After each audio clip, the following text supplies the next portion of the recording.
চলে আসো যে? মা কোথায় গেছে? মা শরীরটা একটু খারাপ করছে, আমি এটা চলে আসি। দেখো দিনি, মা খাবার এসে বলেছে এমনিতে ডাক্তার হাতে বার করেছে, আমি হয়তো বাড়ি গিয়ে তো।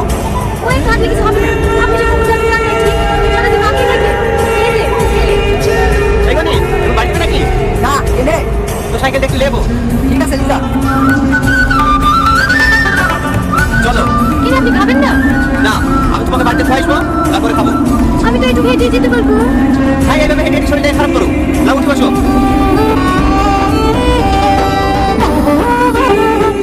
এই যে দাঁড়ান। কি হলো? ফুচকা খাবো। না না, ও ফুচকা টুচকা খেতে হবে না, তুমি ধান লাগবে। একটু দুঃখ লাগার, ফুচকা খেলে ছেলে ভালো লাগে। চলে, দে ফুচকা দে। ইমার্জি করে রাস্তায় করলি ভয় লাগে দিস না। হ্যাঁ।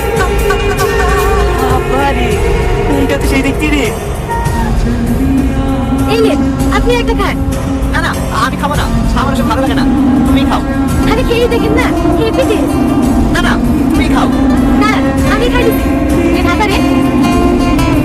বাবারে মেরি ডাক্তার বুঝতে পারছে রে। এরকম বলতে কি জায়গা দেবে না বল। কে রে সুন্দরী তুমি মানে কি করে তোমাদের বাড়িতে তুমি কি? কি বললে একটা বল, বেশ আমার তো কথা বলে না, চিৎকারে ছেড়ে দেবো। এ টনি তুই তো রিয়াক্স করে ও তো কে হয়? এবার কথা মেয়ে ঘরে ঘরে চলে কথা বলবে, বলবে না কথা বলতে পারে, ও আমার বাড়িতে আছে, তোমার তো আছে কেন?